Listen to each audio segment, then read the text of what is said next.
Hey guys, Somebody's Gun here with episode 5 of Hindsight Rotations. We're going to be looking at an uncontested split drop and how that can be advantageous to teams. This is not necessarily a rotation, but some of the information is going to be key and helpful to you and your squad when rotating or choosing a drop spot. So we're looking here at Spades, Clix, Blakeps, and Crimz. We're chilling right above Spades, but we'll stay in the map area for a while now. One of the keys to a split drop like this is obviously you have to be uncontested. This is going to be situational and cannot be used in all cases. But if you've done your scouting and you know who's in your lobby, especially in the last round of the FNCS, or if it's going to be in the season finals, you know where people are landing unless they do something crazy. So you can carve out your own little spot in the map, aka what this team did.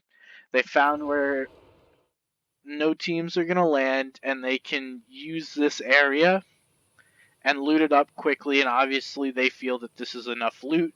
I would agree with them, as a split drop like this is not only going to allow them to loot faster, but also give them more potential looting locations. You're not trapped in a POI, you can be flexible and move around. There's all this room around here, there's room up here that they will be able to loot if they so choose to. But one of the huge advantages of a split drop like this is going to be the amount of information that they can gather. So Spades is going to be all the way down here and essentially have a full view of this entire area. Clix and Blake are going to be able to look into Lazy Lake, see what's going on, and if anyone's coming out, rotating towards them, they can make that call. As well as Crimz, if he sees anyone coming out of Fatal, or a team did a weird drop like this, can communicate that to his team so they can use this information when rotating. Obviously, they don't get zone here, so they're going to be able to see everyone around them and use that information to make the best rotation possible. And that's really all you can do. There's no like clear cut 100% here's the way to do things in a BR. All you can do is take in the information that teams around you and zone are giving you and make educated decisions. So a split drop like this is going to allow you more information than if you're landing in a single POI. The second point I'm trying to make is it gives you more potential landing spots. So there's a lot of teams that we can see around the map. This team, this team, this team, this team, this team. I don't need to do all of them. That aren't landing at a set named POI, but are still going to be able to loot and grab enough weapons, materials, shield to compete at the end of the game. And that's really what you're trying to do. You you don't necessarily, unless you believe that you're better than the team that's going to land on you, you don't want to be contested at the POI because that's only going to slow down your loot path. It's only going to slow down your rotation.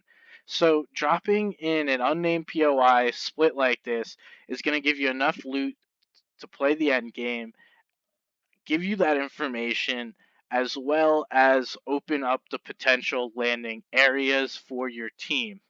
That's going to be key when you can scout teams, whether it be in the final round of the qualifiers here or in the season final, because you'll be able to know based on historical information where teams are landing and choose accordingly. So, in closing, there's a few things that I just wanted to recap. One, a split drop is advantageous because it's going to provide you more vision and info for rotations, understanding where teams are, and figuring out the best possible move. Secondly, you can grab more loot and loot faster if you're not running into one another at a named POI. Obviously, you should have your loot pass set, but if you're contested, that's not always the case. It's going to open up more potential landing locations for you and your team, especially when you know where other teams are landing. Finally, and this is a point that I really didn't touch on, you're going to be able to hold space. So if we look at where Spades is, he's all the way up on the highest point in this area. And say zone were to come to them, he could just base up right here, be in a great position to chill because no one's going to try and contest them when they're on this huge mountain. Or if zone moved this way, Crimz is in a good spot to hold some space and grab that location as well. So really what this does is overall it gives you a lot of flexibility to make different plays and different calls. And that's why I wanted to point it out to you guys. I think it's a good strategy if you know you don't want to contest a POI right off the bat, or in this case, they're more central than most POIs. I mean, if you guys saw that heat map of where zones are, it mostly winds up right around here. So it's a great spot to land. Credit to these guys for figuring that out. And I hope you enjoyed.